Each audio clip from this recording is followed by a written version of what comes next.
Ladies and gentlemen of the jury, sitting in front of you today is Annan Syed, a scared 17-year-old boy, worried about what fate has in store for him today. Will Annan be allowed to go home and reunite with his family, return to his friends in the magnet program at Woodlawn High School, and his job as an EMT, or will he be sent to prison for a crime that he did not commit? The prosecution wants you to believe Annan is guilty beyond a reasonable doubt, and Kevin Urich wants you to believe Annan is a crazed teenage Muslim boy, blinded in a fit of rage and jealousy, who decides to kill Heyman Lee after school on January 13th at 2:36 p.m. for breaking his heart. I will prove to you Annan's innocence by offering the following information. Jay Wilds is an incredible witness. There is no evidence linking Annan to Hay's murder, and Annan has an alibi for the time and date that Jay Wilds suggests Heyman Lee died. These three facts alone are enough to cast reasonable doubt to the flimsy case built against a teenage boy. Jay Wilds went on record telling police 4 different stories about January 13, 1999, then told courts yet another version of Jay's many stories. Mr. Wilds is unable to account for his own whereabouts and did not report this crime to the police. Jennifer sat on the stand and told us Jay did not leave her house until 3:45 to 4:15 that day, and had been with her all day. Jay tells the court that Annan called him on Annan's cell phone from Best Buy at 2:36, telling him to come get him. Jay then said at Best Buy he saw Heyman Lee's body in the trunk of her car. However, when Jay told this story to the police, he said he saw her body on Edmond Street. Wouldn't you be able to remember where you saw a dead body? After Jay sees the dead body, he decides to ride around with the alleged murderer, smoking marijuana, and then goes to Lincoln Park to bury a body. What kind of person does this? I will refrain from pointing out the long list of discrepancies and leave you to this thought. In order to be a credible witness, you have to be honest. Honest is not a word you can use to describe Jay Wilds.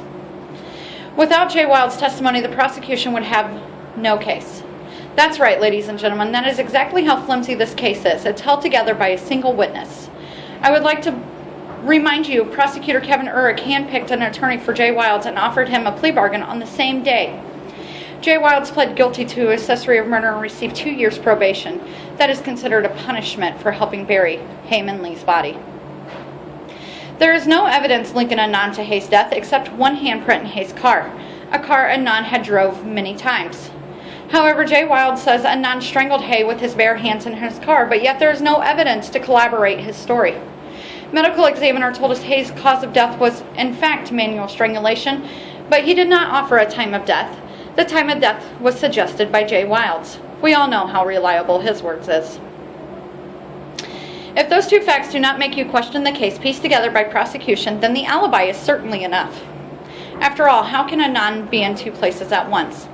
Asia McLean tells us if Hay died on January 13, 1999 at 2:36 p.m., then it was not at the hands of Annan Syed. Asia knows this because she had a conversation with him in Woodlawn Library while she awaited the arrival of her boyfriend and friend. However, Jay told us he was looking at Hay's lifeless body in her trunk at 2:36 p.m. in Best Buy parking lot. Asia's story has never changed and has always stayed consistent, but we cannot say the same for Jay. Who do you believe? Mr. Urich's job is to prove the defendant Annan Syed is guilty beyond a reasonable doubt. Mr. Urich has failed to do that in this trial.